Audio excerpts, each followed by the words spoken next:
Bună! Numele meu este Alexandra și în acest video vreau să vă împărtășesc câteva gânduri din experiența mea de până acum, și anume cum să fii fericit în propria ta companie, uh, chiar și atunci când nu ai familie lângă tine, nu ai prieteni sau ai o viață atât de agitată, atât de ocupată cu munca, cu foarte multe responsabilități, încât îți este foarte greu să te mai trezești cu zâmbetul pe buze dimineață și să, să fii pozitiv când te gândești la viitorul tău.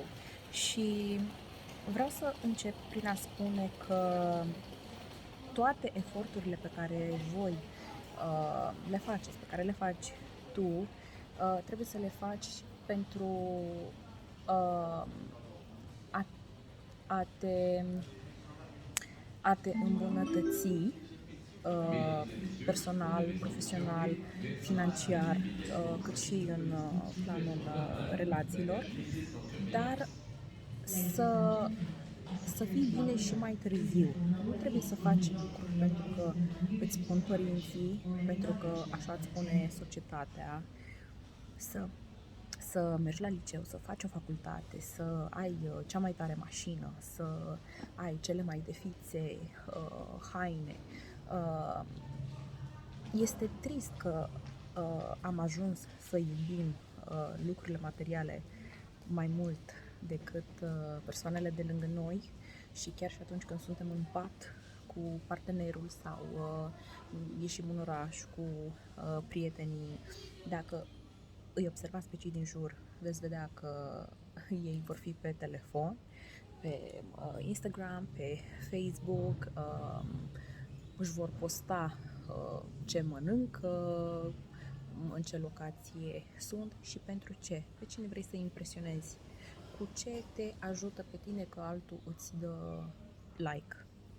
De ce ai nevoie de validarea altora? Dacă tu ești fericit cu tine și dacă tu ai tot ceea ce îți trebuie și într-adevăr ești satisfăcut pe partea financiară încât să-ți permiți absolut orice, atunci nu trebuie să demonstrezi asta pe Facebook, pentru că viața nu se trăiește pe Facebook și ceea ce vedem noi pe Facebook, pe Instagram, social media, nu este viața reală. Pentru că noi nu le vom face niciodată poze atunci când plângem, nu ne vom face poze niciodată atunci când nu arătăm bine sau suntem supărați. Nu. Noi pe Facebook postăm când arătăm cel mai bine, când suntem într-o super vacanță, când suntem în cuplu, cu familia, și nu este nimic rău, dar se promovează atât de multe uh, lucruri superficiale care chiar au început să devină foarte negative și toxice pentru sănătatea mentală a tinerilor din ziua de astăzi, pentru că asta le transmite lor că așa trebuie să arate viața perfectă. Asta înseamnă să fii fericit, să ai cât mai mult, să arăți perfect, să mergi în vacanțe, să ai gadgeturi de ultimă fiță și credem că fericirea înseamnă a avea și nu a fi. Dacă nu știi pentru ce te trezești dimineața, vei fi tot timpul nefericit cu tine și, din păcate, cei mai mulți dintre noi trăiesc ca și niște roboței care sunt pe modul de supraviețuire, și atunci când suntem în lupta aceasta zilnică de a ne plăti chiria, mâncarea, transportul, noi credem cu toată ființa noastră că banii aceia ne vor rezolva problemele. Da, banii aceia îți vor oferi o viață confortabilă. Banii aceia îți vor putea oferi posibilitatea să îți îndeplinești un vis, da? Să-ți cumperi o haină bună, să mergi într-o vacanță pe care tu ți-o dorești de ani de zile, să îți faci o îmbunătățire estetică, să faci un curs. Toate aceste lucruri pot fi cumpărate cu bani, dar fericirea înseamnă un cumul de factori. Și chiar vă recomand să luați un pix și o hârtie și să scrieți cine sunt eu, ce îmi doresc cel mai mult de la viață, care sunt cele mai importante lucruri pentru mine, un top 3 sau un top 5. Dacă aș fi pe patul de moarte, pe patul de spital, sau dacă aș mai avea 6 luni, un an de trăit, ce aș vrea să fac cu adevărat? Sau ce regrete am? Ce îmi aduc relațiile din viața mea? Fericire, bucurie, oportunitatea de a deveni mai bună sau îmi aduc necazuri, mă desconsideră, mă fac să mă simt mică, mă fac să depind de ei și o să nu mai am putere de decizie, puterea de a face ceea ce vreau, fiind la mâna respectivului. De asemenea, trebuie să te gândești, să te uiți în trecutul tău și să te gândești ce calități ai, la ce ești tu bun, ce ți-ar plăcea cu adevărat să faci în viață, ce contează mai mult pentru tine, pasiunea sau banii. Și poate le poți face pe amândouă. Unde ți-ar plăcea să trăiești? Cum îți place să îți petreci timpul liber? Să te întreb dacă ești o fire introvertită sau o fire extrovertită. Pentru că, aici fac o paranteză, unii oameni îți vor judeca felul de a fi sau acțiunile tale, dar tu nu trebuie să fii deranjat de asta și de aceea zic că este bine să te cunoști pe tine, ce personalitate ai, ce îți place și cine ești tu ca persoană, pentru a nu te mai simți că nu aparții unui loc sau că nu ești înțeles de ceilalți sau că tu ești defect. Nu. Tu ești tu, dar pentru a afla aceste lucruri și de cele mai multe ori în viață le aflăm când stăm noi de vorbă cu noi, în introspecție, în solitudine, la un necaz, pe un pat de spital, atunci ne gândim cu adevărat la lucrurile importante. Din experiența mea pot să spun că pe un pat de spital chiar nu mai contează ce zic alții despre tine, nu mai contează invidiile altora, răutățile altora vis-a-vis de tine, relațiile eșuate sau faptul că nu ai fost plăcută sau nu ai fost iubită, deși tu ai meritat. Nu mai contează nici zbaterea ta pentru a face pentru ceilalți ce este mai ok. Nu. Atunci când ajungi acolo, te vei întreba dacă eu mor, cât am trăit cu adevărat? Oare dacă voi muri, am avut o viață fericită?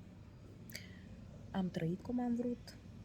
Mi-am îndeplinit cel mai mare vis? Am fost o inspirație pentru alții? Am lăsat ceva în urma mea? Și când spui să lași ceva în urma ta, nu te referi la obiecte materiale. Poți să ai case, mașini, o viață de lux și casele respective să fie la cheie, cum se spune, și să fie goale. Pentru că copiii au drumul lor,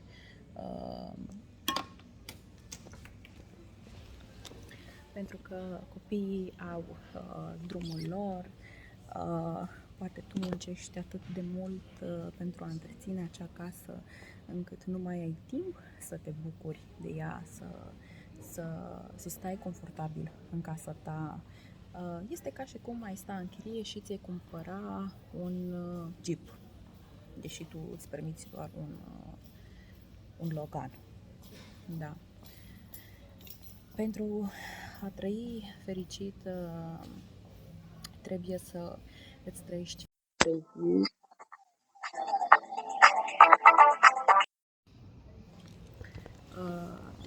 pentru a trăi fericit trebuie să îți trăiești fiecare zi cu foarte multă recunoștință și cu următorul gând, că poți deveni orice îți dorești, că vei ajunge acolo unde îți propui și că tot ceea ce îți vei pune în minte și tot ceea ce visezi se va adeveri.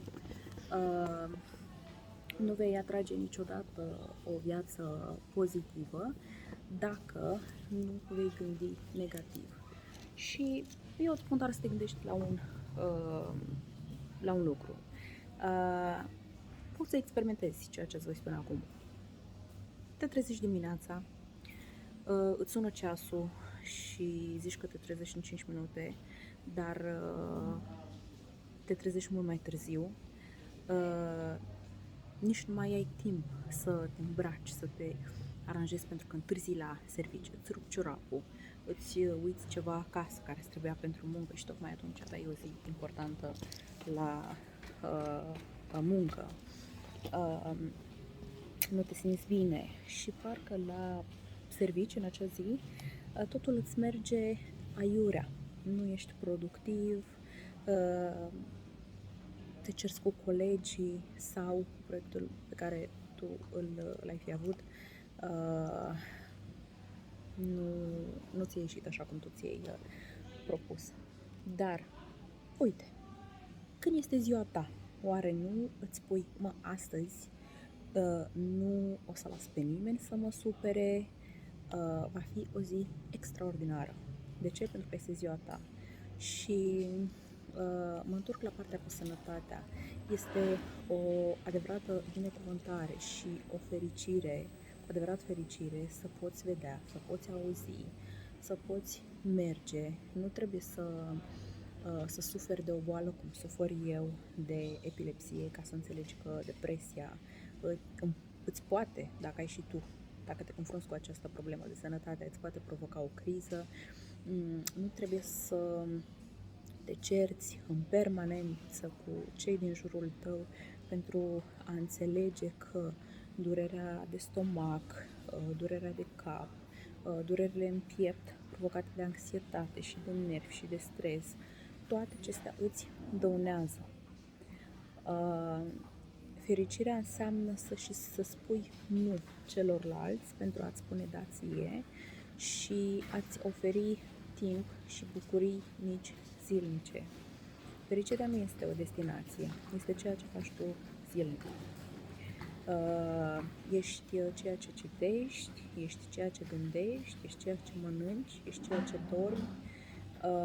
Știu că nu putem avea toți o viață perfectă și că uneori oamenii din jurul nostru au un impact foarte mare asupra noastră, dar oamenii aceștia este bine să îi eviți cât de mult poți, să nu intri în discuții foarte mult cu ei, să păstrezi distanța, să le dai delete bloc dacă ai cum, sau să faci o schimbare ca să nu mai fii acolo. Deci toate aceste supărări se vor transforma în boli la un moment dat. Sau dacă ești supărat la servici, asta îți va afecta și planul personal. De aceea trebuie să găsești un echilibru. Nu putem să le avem pe toate în viață, dar, cum am spus și adineauri, fă-ți un top 3, un top 5 și începe cu ce este cel mai important pentru tine. Dacă ești într-o etapă a vieții în care să muncești și să studiezi este foarte important, fă asta. Nu încerca să îți mulțumești sau să faci sacrificii pentru ceilalți, pentru că mai târziu ceilalți îți vor spune, păi, da, ce te-am pus eu, ai făcut tu, nu te-a obligat nimeni, nu aștepta ca ceilalți să-ți mulțumească, să-ți ridice statuie. Fă ceea ce este bine pentru tine. Și un copil, dacă ai, tu dacă nu ești bine ca mamă și poate ai probleme în cuplu, ai un soț violent sau ai un soț care, nu știu, nu aduce bani acasă, tu atunci ca mamă trebuie să ai decizia să fii bine, să te întărești psihic pentru a oferi, să ai grijă de tine, pentru a oferi o viață confortabilă copilului tău și a fi și un exemplu de putere, de ambiție, de determinare. Despre asta este vorba. Fericirea mai înseamnă să acționezi și să te iei cum să zic, să te lupți cu viața și să nu renunți niciodată pentru ceea ce tu îți dorești. Nu trebuie să-ți fie frică să mergi pe un interviu, să faci o schimbare, să pleci. Ai să vezi că cele mai importante lecții și vei cunoaște atât de multe lucruri despre tine și vei fi un alt om atunci când ești în zona ta de confort. Nu ai ce să pierzi decât să fii refuzat sau să înțelegi o lecție valoroasă despre tine, despre evenimentul în sine sau despre ceva ce te va ajuta foarte mult pe viitor și tu nici măcar nu ai habar la acel moment când ți se pare o mare tragedie și că de ce ți s-a întâmplat acel lucru. Nu. Totul se întâmplă cu un scop și trebuie să te gândești cu fiecare suferință și fiecare problemă este cu scopul de a fi mai aproape de ceea ce tu îți dorești. Universul îți trimite mesaje ascunse prin oameni, prin situații, prin loc de muncă și prin eșecuri, prin suferințe. Sunt mesaje și binecuvântări ascunse pe care le vei înțelege în timp. Un alt lucru pentru a fi fericit este să nu te compari cu ceilalți. Noi toți venim din medii diferite, avem personalități diferite, venim în țări diferite și niciodată nu trebuie să ne comparăm decât cu ce am fost noi ieri. Toți suntem în etape diferite ale vieții. Și voi da un exemplu. O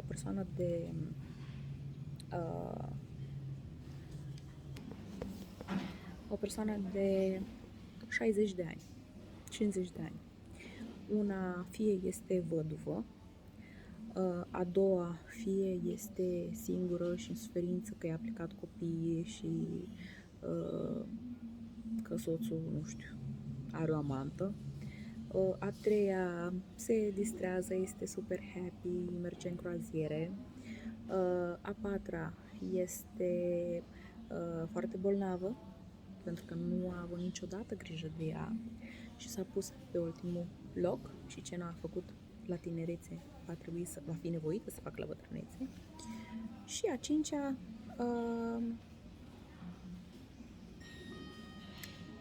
își retrăiește tinerețea și înțelege că niciodată nu e prea târziu pentru a-ți îndeplini un vis.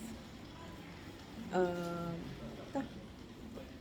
Și mai sunt alte exemple care încă la 60 de ani se bucură de nepoți, de copii, de o viață de familie extraordinară. Deci toți suntem în etape diferite. De asta nu este bine să judecăm, să ne comparăm cu alții. Deci dacă noi am fi toți la fel, dacă noi am avea un corp perfect, dacă toți am fi milionari, ar fi raiul pe pământ. Și atunci nu am mai aprecia cu adevărat și nu am mai avea pentru ce să trăim. Dar de aceea fiecare este diferit și fiecare, cum spune și în Biblie, fiecare își duce crucea. Ei, în alți termeni, fiecare este cu karma lui, fiecare cu destinul lui, cu soarta lui. Ei, și tu îți duci crucea cum vrei. Dacă tu nu vrei să mergi la universitate și vrei să călătorești, fă asta. Dacă vrei o familie cu adevărat și să fii doar mamă, să stai acasă, fă asta. Dacă vrei să fii femeie de carieră și să ai relații pasagere, fă asta. Eu cred că nu trebuie să știe nici lumea, nici, nu era vorba aia, nu trebuie să știe nici vântul, nici pământul, ceea ce faci tu. Nu trebuie să-ți justifici alegerile în fața celorlalți, pentru că alții nu au fost în locul tău, alții nu îți știu trecutul și motivele dureroase, suferințele, trăirile pe care le-ai avut, care te-au făcut să ajungi la acele concluzii și este bine să fii o persoană cât mai discretă cu viața personală și să ai un jurnal în care să scrii zilnic motive pentru care ești recunoscător. Și de asemenea să ai și un jurnal în care să scrii ce ai mâncat, cât apă ai băut, cât ai dormit și cum a decurs ziua respectivă. Pentru că făcând asta vei avea un control asupra vieții tale. Tu vei fi stăpâna vieții tale. Uneori gândurile sunt înșelătoare și pot trece zile, săptămâni, luni, având impresia că facem ceva, dar în realitate să nu facem ceea ce este în avantajul nostru și să ne lăsăm duși de lucruri care nu sunt importante, de cercuri inutile, interminabile, de un job care poate îți oferi acel title, dar nici de cum în sfârșitul lunii bani pe care tu ai nevoie. Fă ceea ce este bine pentru tine, scrie pe o foaie ce nevoie ai tu fiecare lună, scrie ce nevoie ai tu pentru tine, pentru nu știu cum arăți sau unde vrei să mergi anul acesta sau dacă vrei să faci niște cursuri care să-ți ofere șanse să ai un job mai bun sau poate vrei să pleci din țară, nu te gândi la ce o să spună alții, nu renunța la un lucru de dragul altcuiva, pentru că dacă renunți la ceva de dragul altcuiva, acea relație oricum nu va merge, pentru că în timp vei aduna foarte multe resentimente, foarte multe frustrări și la sfârșitul zilei tu ești în capul tău,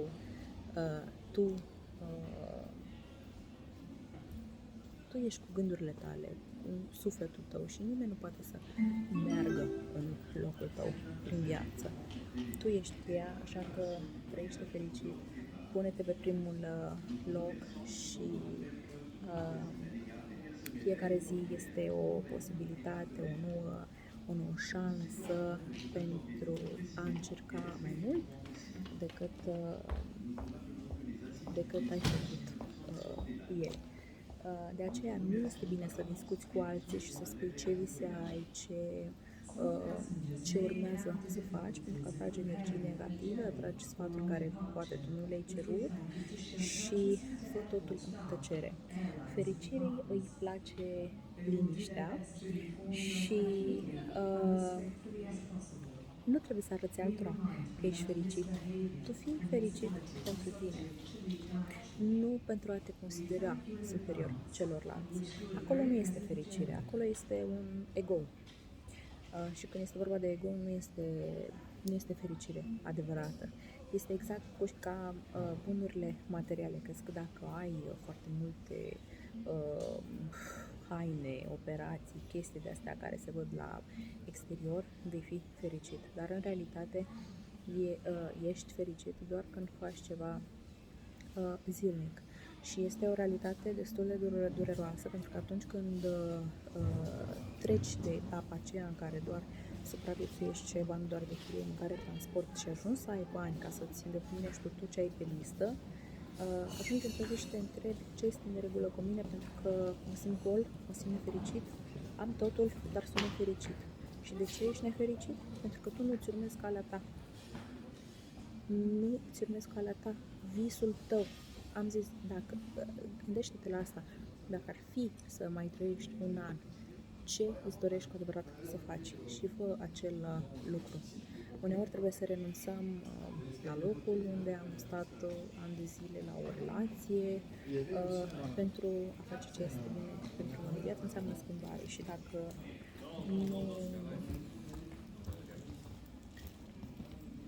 dacă nu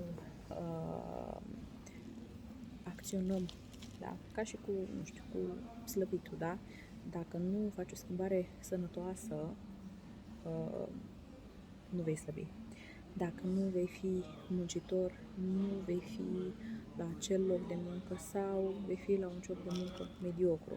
Dacă nu te ambiționezi să înveți, să faci un curs, să te afiri șefului. Deci tot ceea ce este bun în viață se poate realiza dacă te folosești de aturile tale și ai aturi. Fiecare dintre noi are aturi. De la carismă până la, nu știu, 5 limbi vorbite.